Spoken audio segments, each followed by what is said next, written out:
सत श्री अकाल दोस्तों, मैं डॉक्टर हरमीत सिंह। आज हम डिस्कस करेंगे classification of corona infection, corona virus infection. कि अगर एक व्यक्ति को, अगर एक इंसान को कोरोना वायरस कोविड-19 का इन्फेक्शन हो जाता है तो इस बीमारी को हम लोग कैसे हम इसको कैटेगराइज, कैसे इसको क्लासिफाई करते हैं। तो मेनली तीन टाइप के क्लासिफिकेशन होते हैं: माइल्ड, मॉडरेट एंड सीवियर। हम एक पेशेंट को कब बोलेंगे कि ये माइल्ड है, हम एक पेशेंट को कब बोलेंगे कि ये मॉडरेट है, और हम एक पेशेंट को कब बोलेंगे कि ये सीवियर है। जो माइल्ड होता है, माइल्ड पेशेंट में कोविड टेस्ट जो होता है वो पॉजिटिव होता है और उसके साथ साथ उसमें कोई भी सिम्टम नहीं होता है, या फिर माइल्ड सिम्टम्स होते हैं। लाइक उसको बॉडी पेन होगा, उसको फीवर होगा, उसको सोर थ्रोट हो सकता है, उसको स्नीजिंग हो सकती है, ठीक है, माइल्ड कफ हो सकता है। तो इस पेशेंट को हम लोग माइल्ड पेशेंट बोलते हैं। और उस पेशेंट में जो वाइटल है, वाइटल का मतलब हो गया blood pressure, pulse rate, oxygen saturation, ये सब नॉर्मल रहती है, ठीक है। और जो है पेशेंट को अगर हम चेस्ट एक्सरे कराएंगे या सीटी कराएंगे उसमें निमोनिया नहीं होता है, और ये लो रिस्क पेशेंट होते हैं। लो रिस्क, हाई रिस्क क्या होता है वो भी मैं आगे बताऊंगा आपको। अब मॉडरेट पेशेंट किसको बोलेंगे? तो इस मॉडरेट में भी कोविड टेस्ट जो होता है वो पॉजिटिव आता है, ठीक है। और इसमें सिम्टम्स जो होते हैं वो खांसी, सांस लेने में दिक्कत होना, और हाई ग्रेड फीवर जो ठीक नहीं होता है, और इन्फ्लुएंजा लाइक इलनेस टाइप के सिम्टम होते हैं। और इस पेशेंट में जो है ऑक्सीजन सेचुरेशन जो होती है वो एबनॉर्मल होती है, नॉर्मल लेवल से कम होती है, वो 94 से नीचे होती है। यूजुअली नॉर्मल जो सेचुरेशन है वो 94 से एबो होनी चाहिए, ठीक है।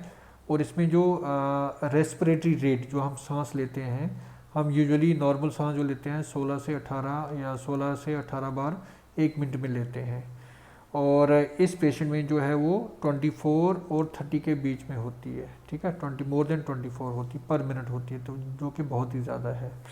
और अगर हम इस पेशेंट का चेस्ट एक्सरे या सीटी कराएंगे उसमें निमोनिया के आपको साइन मिलेंगे, ठीक है। इस पेशेंट को ऑक्सीजन की ज़रूरत यूजुअली पड़ती है, ठीक है, क्योंकि ऑक्सीजन सेचुरेशन 94 से नीचे होती है, ठीक है। या फिर कभी कभी किसी केस में नॉन इन्वेजिव वेंटिलेशन की ज़रूरत भी पड़ सकती है। नेक्स्ट जो है वो सीवियर केस हम किसको बोलेंगे?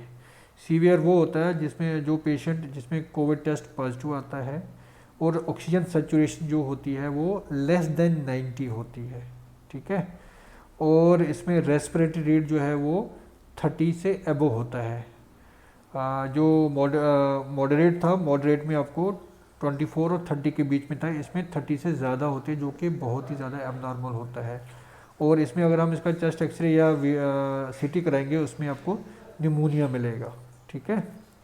तो ये सीवियर केस होता है। और इस केस में कभी कभी पेशेंट को वेंटिलेटर पे भी जाना पड़ सकता है, तो उसको हम वेंटिलेट करके वेंटिलेटर पे डालने की ज़रूरत पड़ सकती है, या फिर नॉन इन्वेजिव वेंटिलेशन की ज़रूरत भी पड़ सकती है।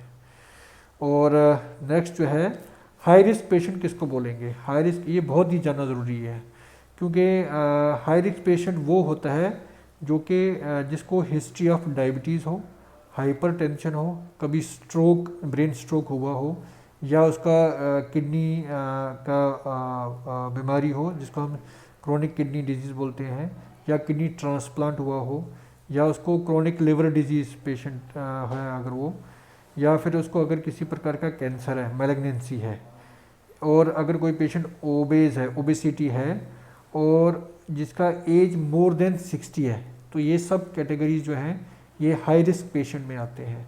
ऐसे पेशेंट को बहुत ही ध्यान से रहना पड़ता है और बहुत ही मॉनिटरिंग करनी पड़ती है।